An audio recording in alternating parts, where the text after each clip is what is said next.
Hello hi नमस्ते। Welcome to my YouTube channel defence update explain by Ajit Nanda.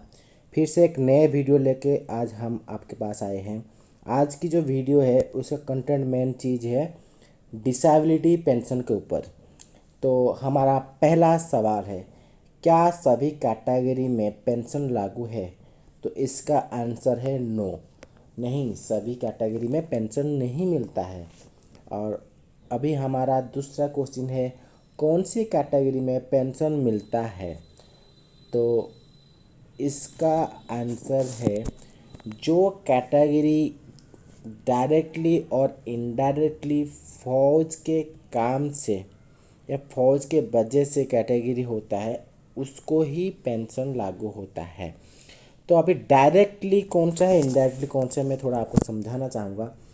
Directly फौज की वजह से कैटेगरी, जैसे कि आप कोई टेररिस्ट अटैक में कैटेगरी हो जाते हो, या तो एक्सरसाइज में आप इंजर्ड हो जाते हो कैटेगरी होते हो, या तो नाइट ड्यूटी में, या कोई पेट्रोलिंग कर रहे हो, या तो वर्किंग का वो भेजा गया है, आप उस टाइम आपको कोई भी समस्या होता है, इंजर्ड हो जाते हो, उस टाइम आपको डिसेबिलिटी मिलता है, कैटेगरी मिलता है फौज की तरफ, तो वो डायरेक्टली लिंक होता है, तो उसके वजह से आपको पेंशन लागू है। तो इनडायरेक्टली कैसे होता है, जैसे कि मान लो आपको ब्लड प्रेशर बहुत ज़्यादा हाई हो गया और ब्लड प्रेशर का कैटेगरी मिला। वो कहाँ मिला? फील्ड में मिला। फील्ड में क्यों वो ब्लड प्रेशर आपको हुआ? वहाँ पर एक्सट्रीमली कोल्ड, बहुत ज़्यादा ठंड के वजह से, और हाइट, बहुत हाइट में आप रहने से वहाँ पर आपकी बॉडी के टेम्परेचर में बदलाव आता है, ब्लड प्रेशर हाई हो जाता है। वहाँ पर मौसम, आपको फौज ने डायरेक्टली कुछ नहीं किया, वहाँ का मौसम आपको इफेक्ट डाला, लेकिन वहाँ पर उस मौसम में रहने के लिए बजाय फौज के ड्यूटी के हिसाब से आप गए थे फौज के काम करने के लिए, वो एक इनडायरेक्टली जो क्लाइमेट का प्रॉब्लम से आपको कैटेगरी हो गया उसको इनडायरेक्टली बोलते हैं। और जैसे कि आपको PIBD कमर का प्रॉब्लम होता है, जैसे कि आप एक क्लर्क हो, बहुत टाइम सीट में बैठते हो, उसके वजह से हो गया, या आपको डेली भाग दौड़ करते करते आपको कमर में प्रॉब्लम, जॉइंट में प्रॉब्लम आ गया, फिर आपको कैटेगरी मिलता है।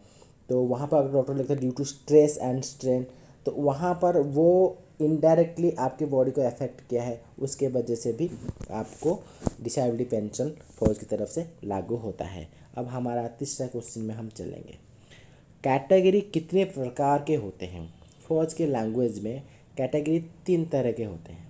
वो क्या क्या है? पहला होता है एट्रीब्यूटेबल, दूसरा एग्रावेटेड, तीसरा नाना not attributable, not aggravated by military service. तो एट्रीब्यूटेबल क्या है?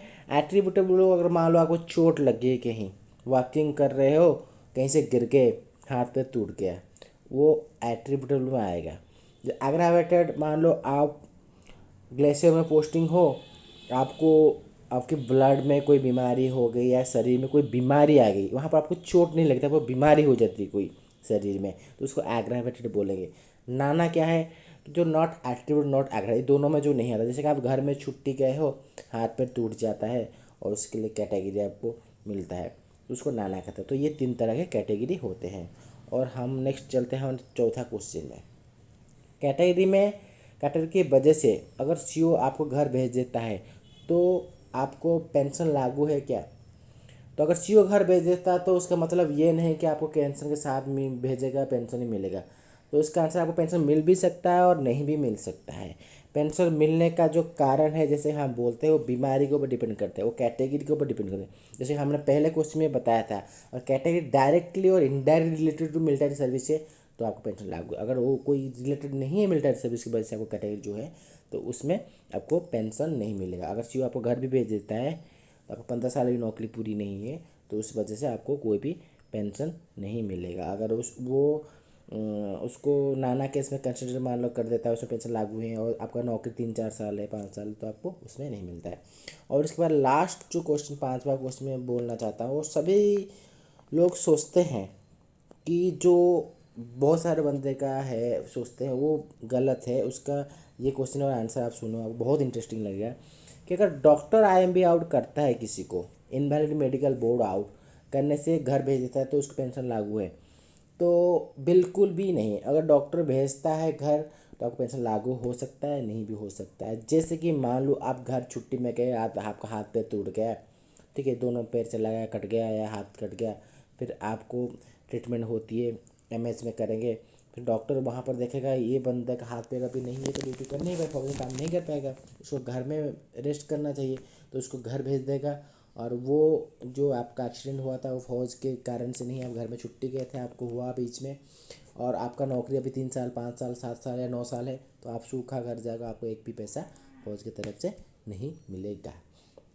और उसके बाद अब बोल दो जैसे कि आपका मेंटली प्रॉब्लम है, आप साइकेट्रिक का प्रॉब्लम है, और वहाँ पर आप हॉस्पिटल में जब आपका ट्रीटमेंट उस टाइम उठपटांग हरकतें करते हो, और डॉक्टर लगता है कि भाई ये अभी यहाँ पर ऐसे हरकत कर रहा है, तो क्या पता आप जब ड्यूटी में उसको हम अगर उसको कैटेगरी में रखते हैं और ड्यूटी वापस ज्वाइन कर लेके भेज देते हैं, वहाँ पर मान लो हथियार के साथ वो कोई छेड़खानी कर दिया या दूसरे जवान को नुकसान पहुँचा दिया, तो उस केस में भी डॉक्टर आपको घर भेज सकता है। और डॉक्टर भेजने से आप जो सोचते हो कि आपको पेंशन मिलेगा, नहीं मिलेगा।